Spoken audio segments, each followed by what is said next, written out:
Subscribe না করা থাকলে চ্যানেলটি সাবস্ক্রাইব করে দিন আর পাশের বেল আইকনটা টিপে দিন কনস্ট্যান্ট নোটিফিকেশন পাওয়ার জন্য। নমস্কার, ইন্ডিয়ান বেঙ্গলি রান্নার চ্যানেলের তরফ থেকে সকলকে স্বাগত জানিয়ে আজ আমি তৈরি করে দেখাবো ডালের বড়ি দিয়ে আলু দিয়ে মাছের ঝোল। মাছের ঝোল বানানোর জন্য উপকরণগুলো হলো মাছের টুকরো, লবণ, হলুদ গুঁড়ো, লঙ্কার গুঁড়ো, জিরে গুঁড়ো, আদা বাটা, টুকরো করা আলু, ডালের বড়ি, তেজপাতা। দেখে নিই এটা কিভাবে তৈরি করব। একটা কড়াই গরম করতে দিয়েছি, তাতে 4 চামচ মতো সর্ষের তেল দেব। সর্ষের তেল ভালো করে গরম হয়ে গেলে আগে থেকে নুন হলুদে মাখা টুকরো মাছগুলো এর মধ্যে আস্তে আস্তে দিয়ে দেব। মাছগুলো সব দেওয়া হয়ে গেছে। এবার 2 মিনিটের জন্য এক পিঠটা বেশ ভালো করে ভাজতে দেব।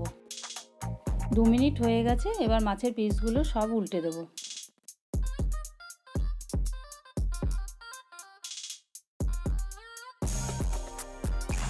উল্টে দিয়ে অপর পিঠটা আবার 2 মিনিটের জন্য ভাজতে দেব।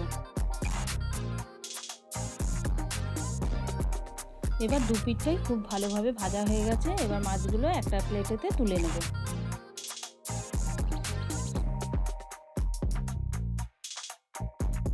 এবার ওই তেলেতেই বড়িগুলো সব আস্তে আস্তে দিয়ে দেব। এবার ওই তেলেতেই বড়িগুলো বেশ ভালো করে ভেজে নেব। এবার বড়িগুলো 1 মিনিটের মতো সময় নিয়ে বেশ মুচমুচে করে ভালো করে ভেজে নিয়ে একটা সার্ভিং প্লেটেতে তুলে নেব। তারপর ওই তেলেতেই 2 টুকরো করা আলুগুলো এর মধ্যে আস্তে আস্তে দিয়ে দেব। আমি এখানে দমের আলুগুলোকে 2 টুকরো করে নিয়েছি।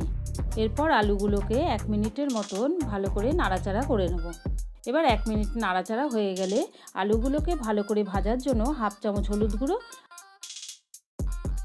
আর 1/2 চামচ নুন দেব। নুন দিয়ে আর হলুদ দিয়ে বেশ ভালোভাবে আলুগুলোকে কালারফুল করে ভেজে নেব। এবার আলুগুলোকে খুব ভালোভাবে ভেজে নেব যতক্ষণ পর্যন্ত না লাল লাল করে ভাজা হচ্ছে। এবার লাল লাল করে ভাজা হয়ে এসেছে। এবার গ্যাসটা কমিয়ে দিয়ে এর মধ্যে দেব 1 চামচ আদা বাটা। এরপর দেব 1 চামচ জিরে গুঁড়ো, 1 চামচ লঙ্কার গুঁড়ো, 1/2 চামচ হলুদ গুঁড়ো আর দেব স্বাদ মতো নুন। এবার সব উপকরণগুলো দিয়ে আলুর সাথে বেশ ভালোভাবে কষিয়ে নেব।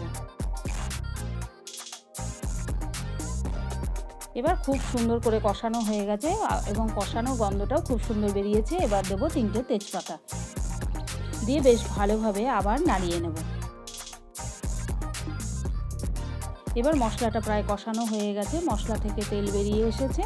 এবার এর মধ্যে পুরো আলুটা সেদ্ধ হওয়ার জন্য পরিমাণ মতন জল দেব।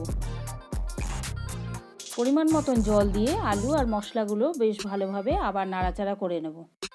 এবার গ্যাসটা একটু বাড়িয়ে দেব। এবার মাছের ঝোলটা ভালো করে ফুটতে থাকলে তারপর আগে থেকে ভেজে রাখা মাছগুলো এর মধ্যে আস্তে আস্তে দিয়ে দেব।